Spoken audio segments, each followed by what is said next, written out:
The Science of Getting Rich is presented to you here as a step-by-step guide to navigate you from simple basic understandings to practical steps that can be taken to generate wealth and happiness, whether active or passive, studying or sleeping. The basic theme is that we live in an abundant universe, and that by sending forth clear mental images and requests, we will in turn receive blessings back. By using this method, the only limit to what can be achieved is what one can image.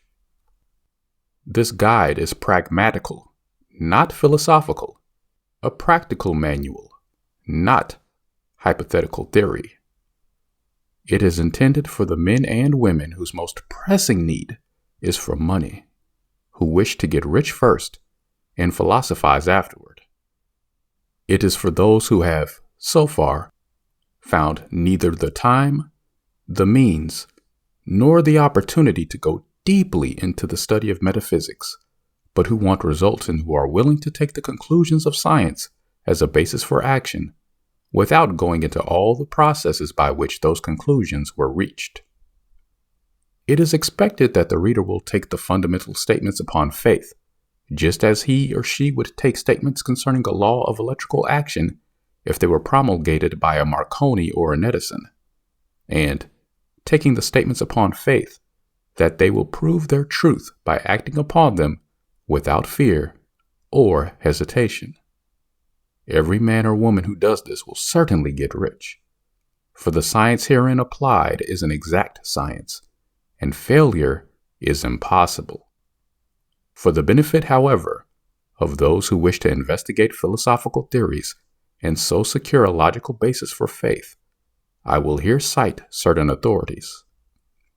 The monistic theory of the universe, that one is all, and that all is one, that one substance manifests itself as the seeming many elements of the material world, is of Hindu origin, and has been gradually winning its way into the thought of the Western world for 200 years. It is the foundation of all the Oriental philosophies, and of those of Descartes, Spinoza, Schopenhauer, Emerson, and others. The reader who would dig to the philosophical foundations of this is advised to read Hegel and Emerson for themselves. In writing this, I have sacrificed all other considerations to plainness and simplicity of style, so that all might understand. The plan of action laid down herein was deduced from the conclusions of philosophy. It has been thoroughly tested and bears the supreme test of practical experiment. It works. If you wish to know how the conclusions were arrived at, read the writings of the authors mentioned above. And if you wish to reap the fruits of their philosophies in actual practice, listen to this book and do exactly as it tells you to do. Chapter 1. Whatever may be said in praise of poverty, the fact remains that it is not possible to live a really complete or successful life unless one is rich. No man can rise to his greatest possible height in talent or soul development unless he has plenty of money. For to unfold the soul and to develop talent, he must have many things to use, and he cannot have these things unless he has money to buy them. A man develops in mind, soul, and body by making use of things, and society is so organized that man must have money in order to become the possessor of things. Therefore, the basis of all advancement for man must be the science of getting rich. The object of all life is development, and everything that lives has an inalienable right to all the development it is capable of attaining. Man's right to life means his right to have the free and unrestricted use of all the things which may be necessary to his fullest mental, spiritual, and physical unfoldment, or, in other words, his right to be rich. In this book, I shall not speak of riches in a figurative way. To be really rich does not mean to be satisfied or contented with a little. No man ought to be satisfied with a little if he is capable of using and enjoying more. The purpose of nature is the advancement and unfoldment of life, and every man should have all that can contribute to the power, elegance, beauty, and richness of life. To be content with less is sinful. The man who owns all he wants for the living of all the life he is capable of living is rich, and no man who has not plenty of money can have all he wants. Life is advanced so far and becomes so complex that even the most ordinary man or woman requires a great amount of wealth in order to live in a manner that even approaches completeness. Every person naturally wants to become all that they are capable of becoming. This desire to realize innate possibilities is inherent in human nature. We cannot help wanting to be all that we can be. Success in life is becoming what you want to be. You can become what you want to be only by making use of things, and you can have the free use of things only as you become rich enough to buy them. To understand the science of getting rich is therefore the most essential of all knowledge. There is nothing wrong in wanting to get rich. The desire for riches is really the desire for a richer, fuller, and more abundant life, and that desire is praiseworthy. The man who does not desire to live more abundantly is abnormal. And so, the man who does not desire to have money enough to buy all he wants is abnormal. There are three motives for which we live. We live for the body, we live for the mind, and we live for the soul. No one of these is better or holier than the other. All are alike desirable, and no one of the three, body, mind, or soul, can live fully if either of the others is cut short of full life and expression. It is not right or noble to live only for the soul and deny mind or body, and it is wrong to live for the intellect and deny body or soul. We are all acquainted with the loathsome consequences of living for the body and denying both mind and soul, and we see that real life means the complete expression of all that man can give forth through body, mind, and soul. Whatever he can say, no man can be really happy or satisfied unless his body is living fully in every function, and unless the same is true of his mind and his soul. Wherever there is unexpressed possibility or function not performed, there is unsatisfied desire. Desire is possibility seeking expression or function seeking performance. Man cannot live fully in body without good food, comfortable clothing, and warm shelter, and without freedom from excessive toil. Rest and recreation are also necessary to his physical life. He cannot live fully in mind without books and time to study them, without opportunity for travel and observation, or without intellectual companionship. To live fully in mind, he must have intellectual recreations and must surround himself with all the objects of art and beauty he is capable of using and appreciating. To live fully in soul, man must have love, and love is denied expression by poverty. A man's highest happiness is found in the bestowal of benefits on those he loves. Love finds its most natural and spontaneous expression in giving. The man who has nothing to give cannot fill his place as a husband or father, as a citizen, or as a man. It is in the use of material things that a man finds full life for his body, develops his mind, and unfolds his soul. It is therefore of supreme importance to him that he should be rich. It is perfectly right that you should desire to be rich. If you are a normal man or woman, you cannot help doing so.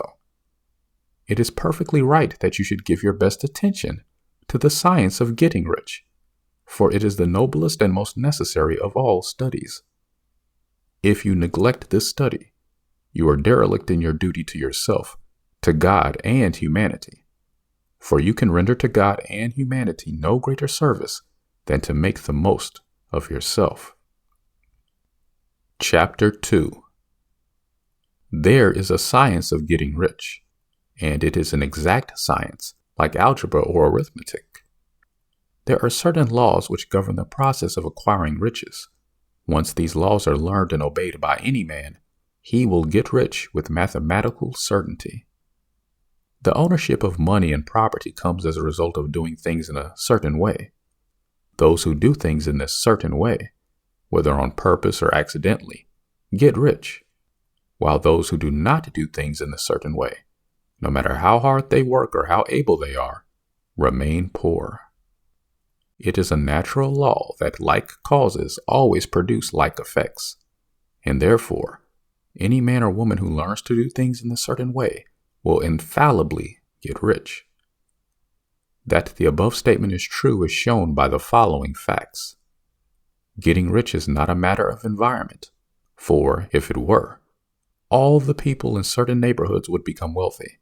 The people of one city would all be rich, while those of other towns would all be poor, or the inhabitants of one state would roll in wealth, while those of an adjoining state would be in poverty. But everywhere we see rich and poor living side by side, in the same environment, and often engaged in the same vocations. When two men are in the same locality, and in the same business, and one gets rich while the other remains poor, it shows that getting rich is not, primarily, a matter of environment. Some environments may be more favorable than others, but when two men in the same business are in the same neighborhood, and one gets rich while the other fails, it indicates that getting rich is the result of doing things in a certain way. And further, the ability to do things in a certain way is not due solely to the possession of talent, for many people who have great talent remain poor, while others who have very little talent get rich. Studying the people who have gotten rich, we find that they are an average lot in all respects, having no greater talents and abilities than other men. It is evident that they do not get rich because they possess talents and abilities that other men have not, but because they happen to do things in a certain way. Getting rich is not the result of saving or thrift. Many very frugal people are poor, while free spenders often get rich. Nor is getting rich due to doing things which others fail to do. For two men in the same business often do almost the exact same things, and one gets rich while the other remains poor or becomes bankrupt. From all these things, we must come to the conclusion that getting rich is the result of doing things in a certain way. If getting rich is a result of doing things in a certain way, and if like causes always produce like effects, then any man or woman who can do things in that way can become rich, and the whole matter is brought within the domain of exact science. The question arises here, whether this certain way may not be so difficult that only a few may follow it. This cannot be true, as we have seen, so far as natural ability is concerned. Talented people get rich, and blockheads get rich. Intellectually brilliant people get rich, and very stupid people get rich. Physically strong people get rich, and weak and sickly people get rich. Some degree of ability to think and understand is, of course, essential. But insofar as natural ability is concerned, any man or woman who has sense enough to hear and understand these words can certainly get rich. Also, we have seen that it is not a matter of environment. Location counts for something. One would not go to the heart of the Sahara and expect to do successful business. Getting rich involves the necessity of dealing with men, and of being where there are people to deal with. And if these people are inclined to deal in the way you want to deal, so much the better. But that is about as far as environment goes. If anybody else in your town can get rich, so can you. And if anybody else in your state can get rich, so can you. Again, It is not a matter of choosing some particular business or profession. People get rich in every business and in every profession, while their next-door neighbors in the same vocation remain in poverty. It is true that you will do best in a business which you like and which is congenial to you. And if you have certain talents which are well developed, you will do best in a business which calls for the exercise of those talents. Also, you will do best in a business which is suited to your locality. An ice cream parlor would do better in a warm climate than in Greenland, and a salmon fishery would succeed better in the Northwest than in Florida, where there are no salmon. But aside from these general limitations, getting rich is not dependent upon your engaging in some particular business, but upon your learning to do things in a certain way. If you are now in business, and anybody else in your locality is getting rich in the same business, while you are not getting rich, it is because you are not doing things in the same way that the other person is doing them. No one is prevented from getting rich by lack of capital. True, as you get capital, the increase becomes more easy and rapid. But one who has capital is already rich and does not need to consider how to become so. No matter how poor you may be, if you begin to do things in a certain way, you will begin to get rich, and you will begin to have capital. The getting of capital is a part of the process of getting rich, and it is a part of the result which invariably follows the doing of things in the certain way. You may be the poorest man on the continent and be deeply in debt. You may have neither friends, influence, nor resources. But if you begin to do things in this way, you must infallibly begin to get rich, for like causes must produce like effects. If you have no capital, you can get capital. If you are in the wrong business, you can get into the right business. If you are in the wrong location, you can go to the right location. And you can do so by beginning in your present business and in your present location to do things in the certain way which causes success. Which, if I may kindly remind you, is your natural birthright, by the way. Chapter 3. No man is kept poor because opportunity has been taken away from him, because other people have monopolized the wealth and have put a fence around it. You may be shut off from engaging in business in certain lines, but there are other channels open to you. Probably it would be hard for you to get control of any of the great railroad systems. That field is pretty well monopolized. But the electric railway business is still in its infancy and offers plenty of scope for enterprise. And it will be but a very few years until traffic and transportation through the air will become a great industry, and in all its branches will give employment to hundreds of thousands and perhaps to millions of people. Why not turn your attention to the development of aerial transportation instead of competing with J.J. Hill and others for a chance in the steam railway world? It is quite true that if you are a workman in the employ of the Steel Trust, you have very little chance of becoming the owner of the plant in which you work. But it is also true that if you will commence to act in a certain way, you can soon leave the employ of the Steel Trust. You can buy a farm of from 10 to 40 acres and engage in business as a producer of foodstuffs. There is great opportunity at this time for men who will live upon small tracts of land and cultivate the same intensively. Such men will certainly get rich. You may say that it is impossible for you to get the land, but I am going to prove to you that it is not impossible, and that you can certainly get a farm if you will go to work in a certain way. At different periods, the tide of opportunity sets in different directions, according to the needs of the whole and the particular stage of social evolution which has been reached. At present, in America, it is setting toward agriculture and the allied industries and professions. Today, opportunity is open before the factory worker in his line. It is open before the businessman who supplies the farmer more than before the one who supplies the factory worker, and before the professional man who waits upon the farmer more than before the one who serves the working class. There is abundance of opportunity for the man who will go with the tide instead of trying to swim against it. So the factory workers, either as individuals or as a class, are not deprived of opportunity. The workers are not being kept down by their masters. They are not being ground by the trusts and combinations of capital. As a class, they are where they are because they do not do things in a certain way. If the workers of America chose to do so, they could follow the example of their brothers in Belgium and other countries and establish great department stores and cooperative industries.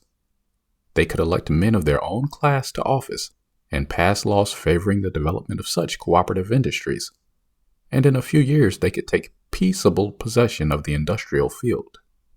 The working class may become the master class whenever they will begin to do things in a certain way. The law of wealth is the same for them as it is for all others. This they must learn, and they will remain where they are as long as they continue to do as they do. The individual worker, however, is not held down by the ignorance or the mental slothfulness of his class. He can follow the tide of opportunity to riches, and this book will tell him how. No one is kept in poverty by a shortness in the supply of riches. There is more than enough for all. A palace as large as the Capitol at Washington might be built for every family on earth from the building material in the United States alone. And under intensive cultivation, this country would produce wool, cotton, linen, and silk enough to clothe each person in the world finer than Solomon was arrayed in all his glory, together with food enough to feed them all luxuriously. The visible supply is practically inexhaustible, and the invisible supply really is inexhaustible. Everything you see on earth is made from one original substance, out of which all things proceed. New forms are constantly being made, and older ones are dissolving, but all are shapes assumed by one thing. There is no limit to the supply of formless stuff, or original substance. The universe is made out of it, but it was not all used in making the universe. The spaces in, through, and between the forms of the visible universe are permeated and filled with the original substance, with the formless stuff, with the raw material of all things. 10,000 times more than what has been made might still be made, and even then, we would not have exhausted the supply of universal raw material. No man, therefore, is poor because nature is poor, or because there is not enough to go around. Nature is an inexhaustible storehouse of riches. The supply will never run short. Original substance is alive with creative energy and is constantly producing more forms. When the supply of building material is exhausted, more will be produced. When the soil is exhausted so that foodstuffs and materials for clothing will no longer grow upon it, it will be renewed, or more soil will be made. When all the gold and silver has been dug from the earth, if man is still in such a stage of social development that he needs gold and silver, more will be produced from the formless. The formless stuff responds to the needs of man. It will not let him be without any good thing. This is true of man collectively. The race as a whole is always abundantly rich, and if individuals are poor, it is because they do not follow the certain way of doing things which makes the individual man rich. The formless stuff is intelligent. It is stuff which thinks. It is alive and is always impelled toward more life. It is the natural and inherent impulse of life to seek to live more. It is the nature of intelligence to enlarge itself, and of consciousness to seek to extend its boundaries and find fuller expression. The universe of forms has been made by formless living substance, throwing itself into form in order to express itself more fully. The universe is a great living presence, always moving inherently toward more life and fuller functioning. Nature is formed for the advancement of life. Its impelling motive is the increase of life. For this cause, everything which can possibly minister to life is bountifully provided. There can be no lack unless God is to contradict himself and nullify his own works. You are not kept poor by lack in the supply of riches. It is a fact which I shall demonstrate a little farther on, that even the resources of the formless supply are at the command of the man or woman who will act and think in a certain way. Chapter 4. Thought is the only power which can produce tangible riches from the formless substance. The stuff from which all things are made is a substance which thinks, and a thought of form in this substance produces the form. Original substance moves according to thoughts. Every form and process you see in nature is the visible expression of a thought in original substance. As the formless stuff thinks of a form, it takes that form. As it thinks of a motion, it makes that motion. That is the way all things were created. We live in a thought world, which is part of a thought universe. The thought of a moving universe extended throughout formless substance, and the thinking stuff moving according to that thought took the form of systems of planets and maintains that form. Thinking substance takes the form of its thought and moves according to the thought. Holding the idea of a circling system of suns and worlds, it takes the form of these bodies and moves them as it thinks. Thinking the form of a slow-growing oak tree, it moves accordingly and produces the tree, though centuries may be required to do the work. In creating, the formless seems to move according to the lines of motion it has established. The thought of an oak tree does not cause the instant formation of a full-grown tree, but it does start in motion the forces which will produce the tree along established lines of growth.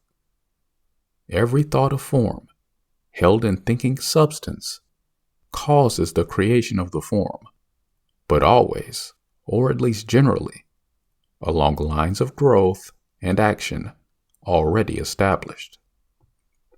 The thought of a house of a certain construction, if it were impressed upon formless substance, might not cause the instant formation of the house, but it would cause the turning of creative energies already working in trade and commerce into such channels as to result in the speedy building of the house.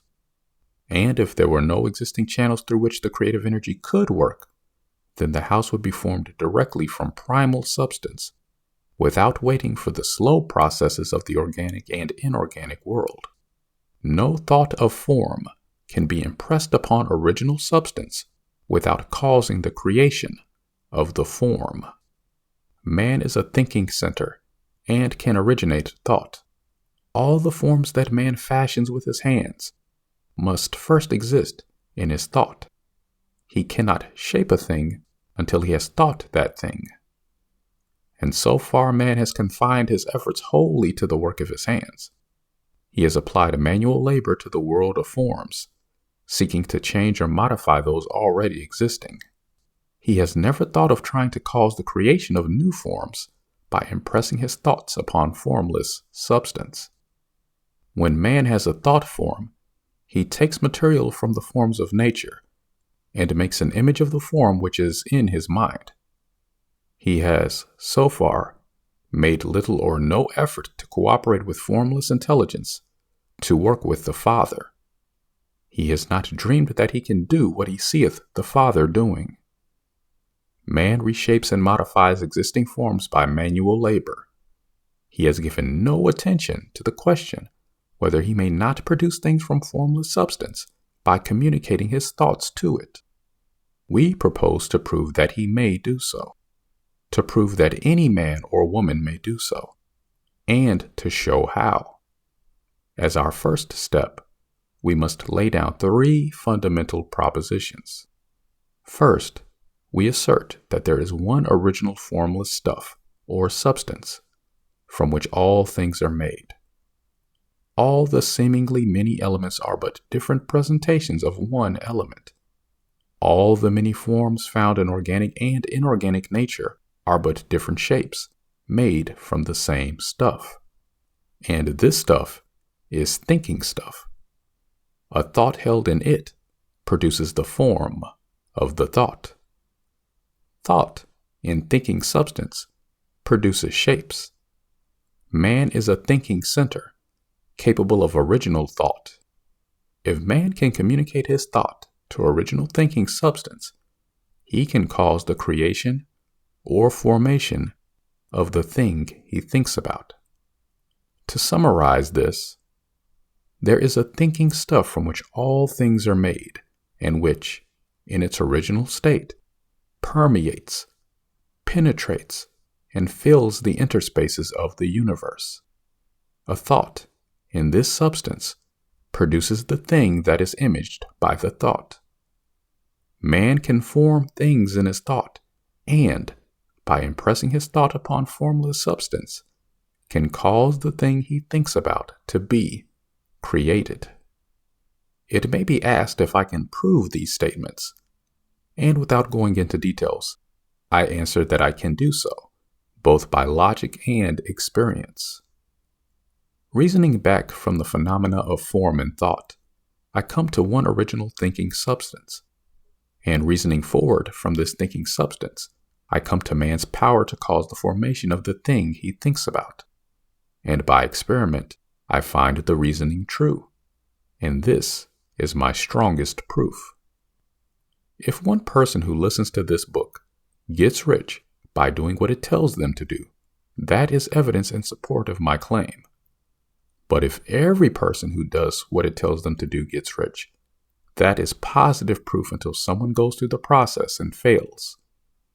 The theory is true until the process fails, and this process will not fail, for every person who does exactly what this book tells them to do will get rich.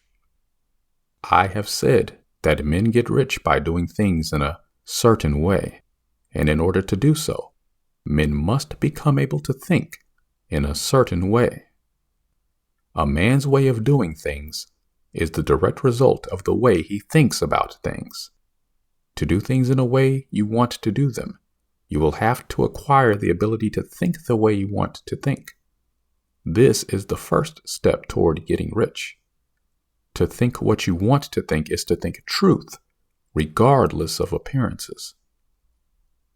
Every man has the natural and inherent power to think what he wants to think, but it requires far more effort to do so than it does to think the thoughts which are suggested by appearances. To think according to appearance is easy. To think truth regardless of appearances is laborious and requires the expenditure of more power than any other work man is called upon to perform. There is no labor from which most people shrink as they do from that of sustained and consecutive thought.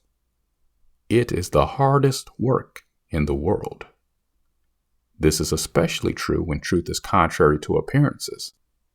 Every appearance in the visible world tends to produce a corresponding form in the mind, which observes it, and this can only be prevented by holding the thought of the truth.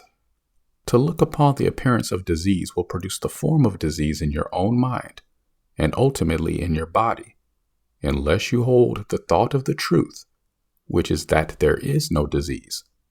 It is only an appearance, and the reality is health. To look upon the appearances of poverty will produce corresponding forms in your own mind, unless you hold to the truth that there is no poverty. There is only abundance.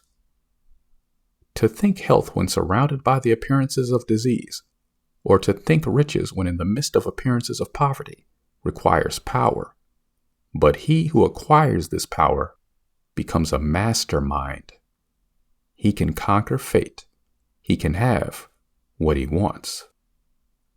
This power can only be acquired by getting hold of the basic fact which is behind all appearances.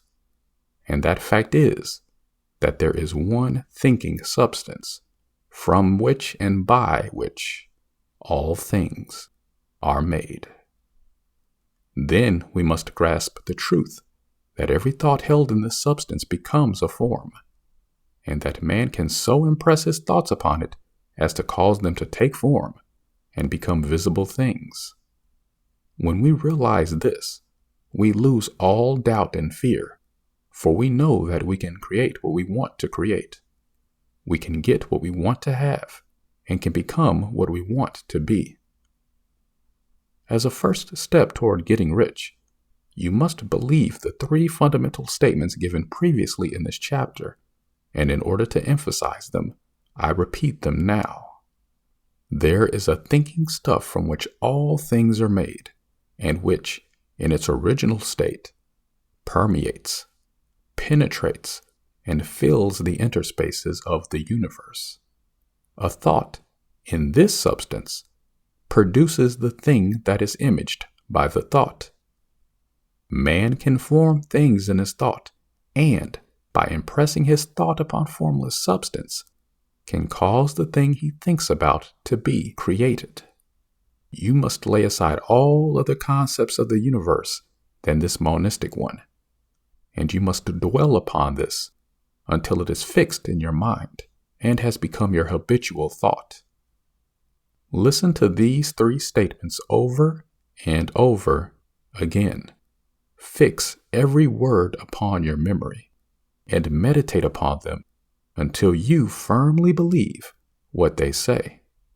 If a doubt comes to you, cast it aside as a sin.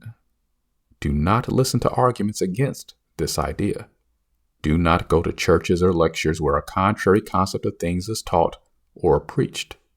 Do not read magazines or books which teach a different idea. If you get mixed up in your faith, all your efforts will be in vain. Do not ask why these things are true, nor speculate as to how they can be true. Simply take them on trust. The science of getting rich begins with the absolute acceptance of this faith. Chapter 5. You must get rid of the last vestige of the old idea that there is a deity whose will it is that you should be poor, or whose purposes may be served by keeping you in poverty. The intelligent substance which is all, and in all, and which lives in all and lives in you, is a consciously living substance. Being a consciously living substance, it must have the nature and inherent desire of every living intelligence for increase of life. Every living thing must continually seek for the enlargement of its life, because life, in the mere act of living, must increase itself. A seed, dropped into the ground, springs into activity, and in the act of living, produces 100 more seeds. Life, by living, multiplies itself. It is forever becoming more. It must do so, if it continues to be at all. Intelligence is under the same necessity for continuous increase. Every thought we think makes it necessary for us to think another thought. Consciousness is continually expanding. Every fact we learn leads us to the learning of another fact. Knowledge is continually increasing. Every talent we cultivate brings to the mind the desire to cultivate another talent.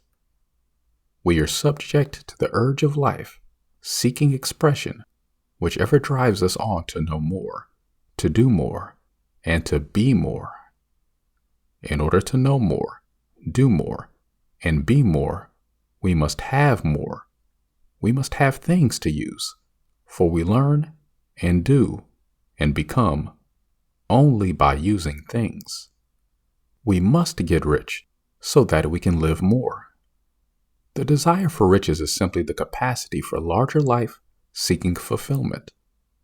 Every desire is the effort of an unexpressed possibility to come into action. It is power seeking to manifest which causes desire. That which makes you want more money is the same as that which makes the plant grow. It is life, seeking fuller expression. The one living substance must be subject to this inherent law of all life. It is permeated with the desire to live more.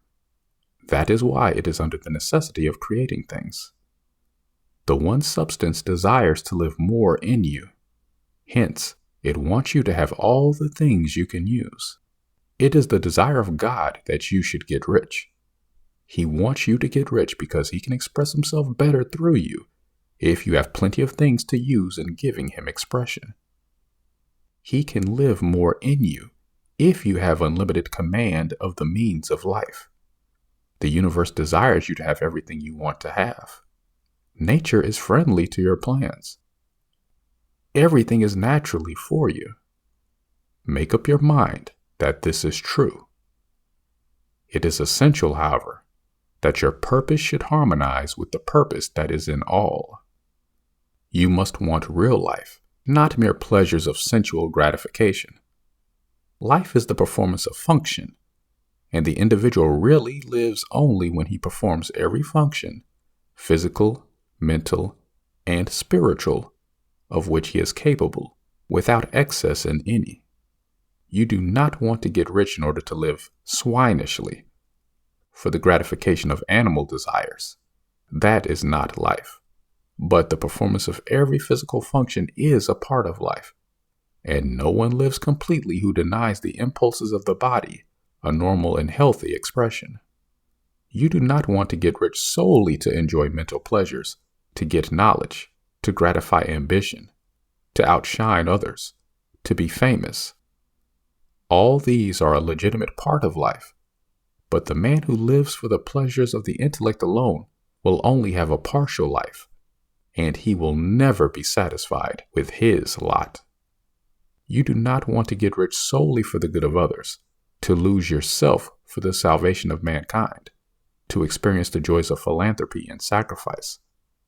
The joys of the soul are only a part of life, and they are no better or nobler than any other part. You want to get rich in order that you may eat, drink, and be merry when it is time to do these things, in order that you may surround yourself with beautiful things, see distant lands, feed your mind, and develop your intellect, in order that you may love men and do kind things, and be able to play a good part in helping the world to find truth. But remember that extreme altruism is no better and no nobler than extreme selfishness. Both are mistakes. Get rid of the idea that God wants you to sacrifice yourself for others, and that you can secure his favor by doing so. God requires nothing of the kind. What he wants is that you should make the most of yourself, for yourself, and for others. And you can help others more by making the most of yourself than in any other way. You can make the most of yourself only by getting rich. So it is right and true and good that you should give your first and best thought to the work of acquiring wealth. Remember, however, that the desire of substance is for all, and its movements must be for more life to all. It cannot be made to work for less life to any, because it is equally in all, seeking riches and life. Intelligent substance will make things for you, but it will not take things away from someone else and give them to you. You must get rid of the thought of competition. You are to create, not to compete for what is already created. You do not have to take anything away from anyone. You do not have to drive sharp bargains. You do not have to cheat or to take advantage. You do not need to let any man work for you for less than he earns. You do not have to covet the property of others or to look at it with wishful eyes. No man has anything of which you cannot have the like, and that without taking what he has away from him. You are to become a creator, not a competitor. You are going to get what you want, but in such a way that when you get it, every other man will have more than he has now. I am aware that there are men who get a vast amount of money by proceeding in direct opposition to the statements just made. And I'd like to add a word of explanation here. Men of the plutocratic type, who become very rich, do so sometimes purely by their extraordinary ability on the plane of competition. And sometimes they unconsciously relate themselves to substance and its great purposes and movements for the general racial upbuilding through industrial evolution. Rockefeller, Carnegie, Morgan, etc. have been the unconscious agents of the supreme in the necessary work of systematizing and organizing productive industry. And in the end, their work will contribute immensely toward increased life for all. Their day is nearly over. They have organized production and will soon be succeeded by the agents of the multitude, who will organize the machinery of distribution. The multimillionaires are like the monster reptiles of the prehistoric eras. They play a necessary part in the evolutionary process, but the same power which produced them will dispose of them. And it is well to bear in mind that they have never been really rich. A record of the private lives of most of this class will show that they have really been the most abject and wretched of the poor. Riches secured on the competitive plane are never satisfactory and permanent. They are yours today and another's tomorrow. Remember, if you are to become rich in a scientific and certain way, you must rise entirely out of the competitive thought. You must never think for a moment that the supply is limited. Just as soon as you begin to think that all the money is being cornered and controlled by bankers and others, and that you must exert yourself to get laws passed to stop this process, and so on. In that moment, you drop into the competitive mind, and your power to cause creation is gone for the time being. And what is worse, you will probably arrest the creative movements you have already instituted. Know that there are countless millions of dollars worth of gold in the mountains of the earth, not yet brought to light. And know that if there were not, more would be created from thinking substance to supply your needs. Know that the money you need will come, even if it is necessary for 1,000 men to be led to the discovery of new gold mines tomorrow. Never look at the visible supply. Look always at the limitless riches in formless substance, and know that they are coming to you as fast as you can receive and use them. Nobody, by cornering the visible supply, can prevent you from getting what is yours. So never allow yourself to think for an instant that all the best building spots will be taken before you get ready to build your house, unless you hurry. Never worry about the trusts and combines and get anxious for fear they will soon come to own the whole earth. Never get afraid that you will lose what you want because some other person beats you to it. That cannot possibly happen. You are not seeking anything that is possessed by anybody else.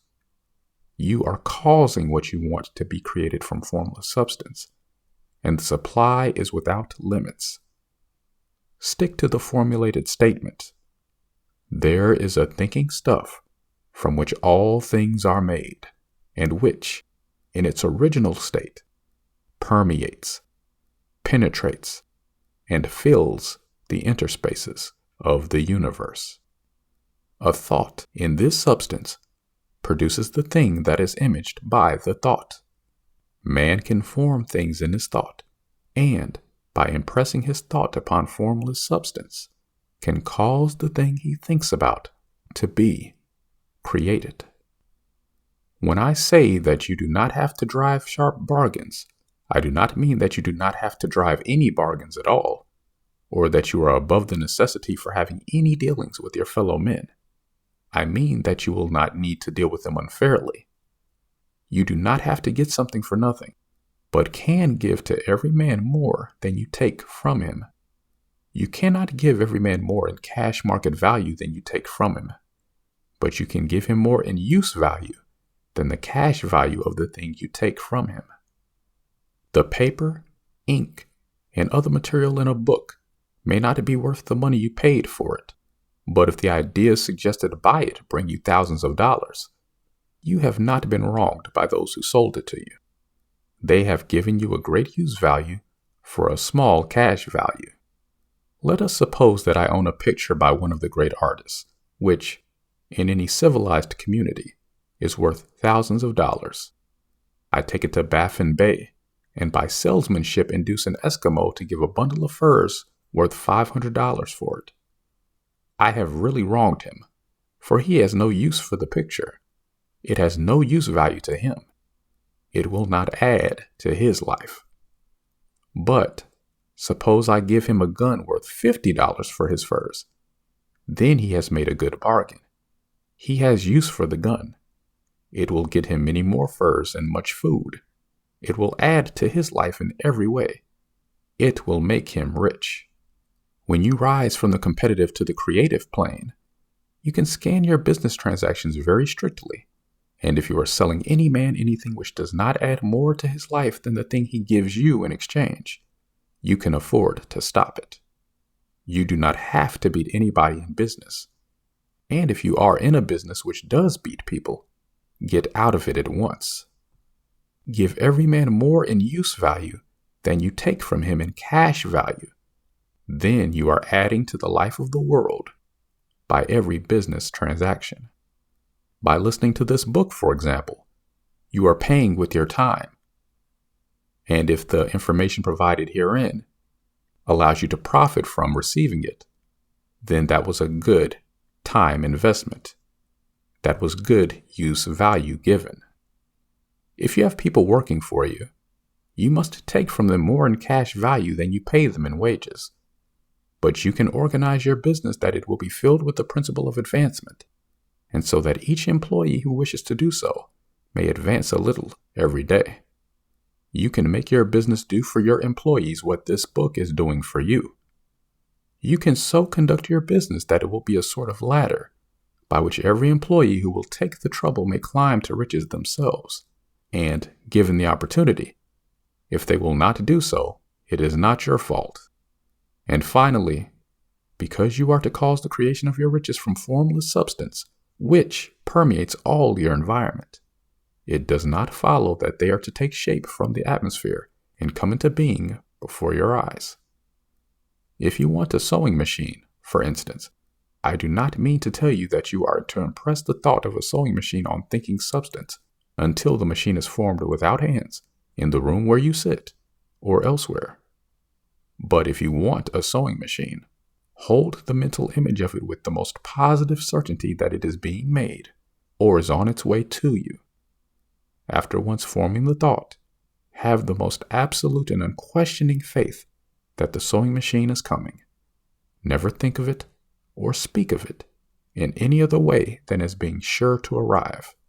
Claim it as already yours. It will be brought to you by the power of the supreme intelligence acting upon the minds of men. If you live in Maine, it may be that a man will be brought from Texas or Japan to engage in some transaction which will result in your getting what you want. If so, the whole matter will be as much to that man's advantage as it is to yours.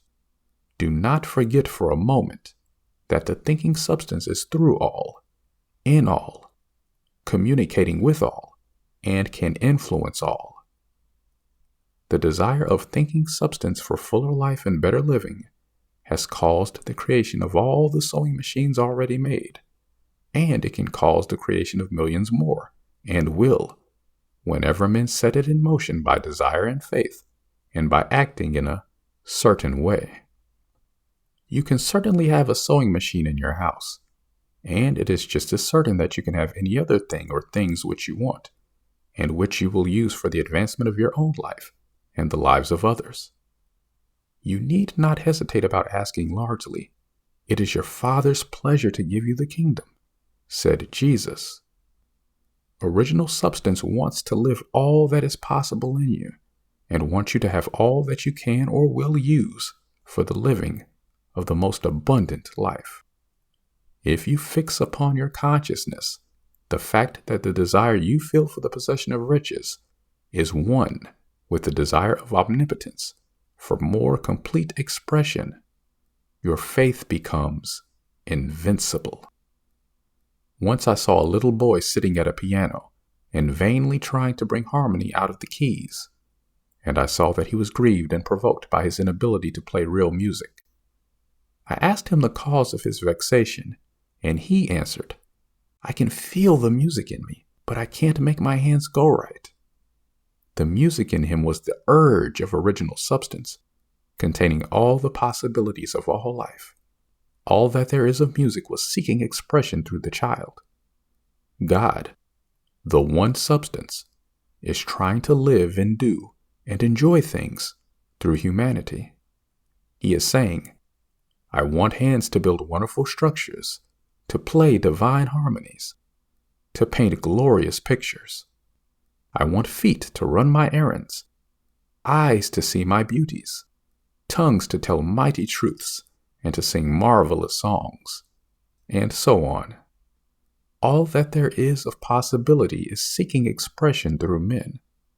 God wants those who can play music to have pianos and every other instrument, and to have the means to cultivate their talents to the fullest extent. He wants those who can appreciate beauty to be able to surround themselves with beautiful things. He wants those who can discern truth to have every opportunity to travel and observe. He wants those who can appreciate dress to be beautifully clothed, and those who can appreciate good food to be luxuriously fed. He wants all these things because it is himself that enjoys and appreciates them. It is God who wants to play and sing and enjoy beauty and proclaim truth and wear fine clothes and eat good foods. It is God that worketh in you to will and to do, said Paul. The desire you feel for riches is the infinite, seeking to express himself in you as he sought to find expression in the little boy at the piano. So you need not hesitate to ask largely. Your part is to focalize and express the desire to God. This is a difficult point with most people. They retain something of the old idea that poverty and self-sacrifice are pleasing to God. They look upon poverty as a part of the plan, a necessity of nature. They have the idea that God has finished his work and made all that he can make, and that the majority of men must stay poor because there is not enough to go around. They hold to so much of this erroneous thought that they feel ashamed to ask for wealth. They try not to want more than a very modest competence, just enough to make them fairly comfortable. I recall now the case of one student who was told that he must get in mind a clear picture of the things he desired, so that the creative thought of them might be impressed on formless substance. He was a very poor man, living in a rented house and having only what he earned from day to day, and he could not grasp the fact that all wealth was his.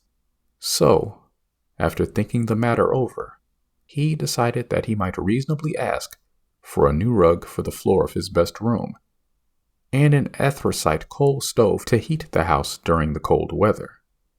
Following the instructions given in this book, he obtained these things in a few months, and then it dawned upon him that he had not asked enough. He went through the house in which he lived and planned all the improvements he would like to make in it. He mentally added a bay window here and a room there, until it was complete in his mind as his ideal home. And then he planned its furnishings. Holding the whole picture in his mind, he began living in the certain way and moving toward what he wanted. And he owns the house now and is rebuilding it after the form of his mental image. And now, with still larger faith, he is going on to get greater things. It has been unto him according to his faith, and it is so with you and with all of us.